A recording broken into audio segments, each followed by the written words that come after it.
Съвсем скоро ви представих Xiaomi 13T Pro, който за мен беше изключително впечатляващ в, бих казал, всяко едно отношение. Днес ще ви представя неговата по-достъпна версия. Обикновено разликата между Pro модела и базовият е в камерите, но не.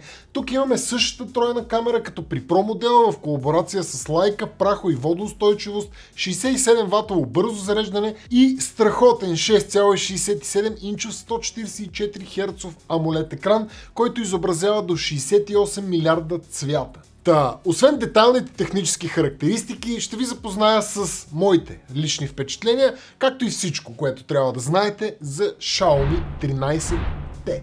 Дизайнът на 13T модела е много близък до 13T Pro. Даже трудно можем да ги различим, освен ако не ги сложим един до друг. Като визията по-скоро наподобява 13 серията на Xiaomi, отколкото T серията.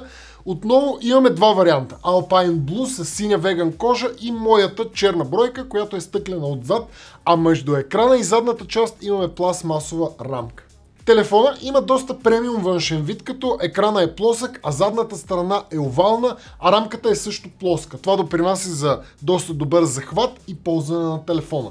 Стъклената задна част е магнит за пръстови отпечатъци, но пък имаме силиконово кълъвче в комплекта, което много добре предпазва и издатината на камерата, тъй като тя е голяма и определено телефона се клати, ако го оставите подпрян само на камерите. Но силиконовото кълъвче оправя това, въпреки че аз предпочитам този наистина много красив дизайн да го показвам и да го докосвам.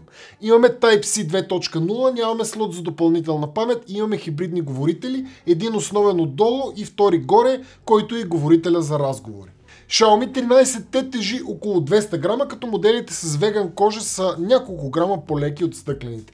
Изчистен и приятен дизайн, избор от две възможности за задната част, обхващащи по-бизнес и по-кежуал излъчване. Определено това устройство предлага разнообразие и възможности. Екрана на Xiaomi 13T е същия като на 13T Pro. Изключително впечатляващ. Имаме 6,67 инчов 144 Hz Crystal Res AMOLED екран с резолюция 1220 по 2712 пиксела, като поддържа HDR10+ и Dolby Vision и има Gorilla Glass 5 покритие. Спрямо миналогодишният модел екрана е почти два пъти по-ярък и с по-висока опреснителна способност, което е супер. Екранът, освен това, има 480 Hz опреснителна способност на докосване, което го прави, освен светкавично бърз към реакциите на докосване, го прави и доста апетитен към геймерите, тъй като те търсят именно това, освен високата опреснителна способност на екрана. Но да, имаме адаптивна опреснителна способност, имаме и няколко режима на цветовете на екрана, но генерално той е страхотен във всяко едно отношение.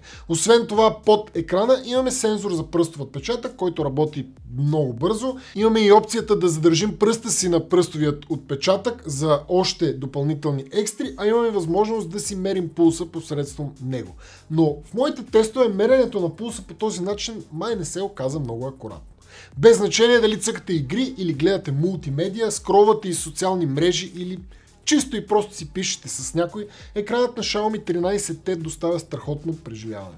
Камера сетъпа е същия като на 13T Pro. Имаме 50 мегапикселова основна камера с оптична стабилизация на картината, 50 мегапикселова телефотокамера, която представлява 2x зум камерата и 12 мегапикселова ултраширокоъгълна камера. Имаме и 20 мегапикселова селфи камера. Задните камери са в колаборация с Leica и веднага щом пуснете камерата, избирате дали да снимате с Leica Authentic, в което снимките са с по-естествени цветове, или Leica Vibrant, режим, в който снимките са с малко по-засилени цветове. Освен колаборацията за T модела с Leica, според мен и самите режими са доста пипнати. Смятам, че показват доста подобрена работа от към акуратност на цветовете. Това ви го казах и споделих в ревюто на 13T Pro и съм сигурен, че и много други неща се повтарят, чисто и просто устройствата са наистина изключително близки.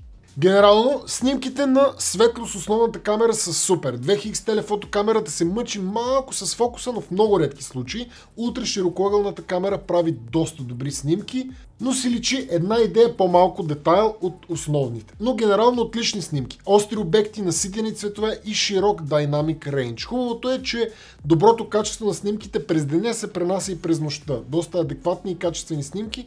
Естествено, качеството е малко занижено, но снимките са много добри. Стига да не мърдате много, даже може да направите, бих казал, перфектни нощни снимки. Селфи камерата прави окей снимки. Относно видеото, тук имаме разлика спрямо 13 Pro, която може би идва заради процесора. Максималната резолюция на видео за снимане на основната камера е 4K на 30 кадра в секунда. Нямаме 60 кадра тук, освен на 1080p и нямаме 8K. Хубавото е, че на 4K на 30 кадра в секунда можем да снимаме на всяка една камера и на 2X и на ултраширокоъгълната, като на трите камери имаме електронна стабилизация на картината, която бих казал, че работи много добре. Дори и на 30 кадра в секунда детайла на видеото е доста добър, остротата е супер, може би контрастът може да е малко по-добър, но генерално видеото наистина е доста добро.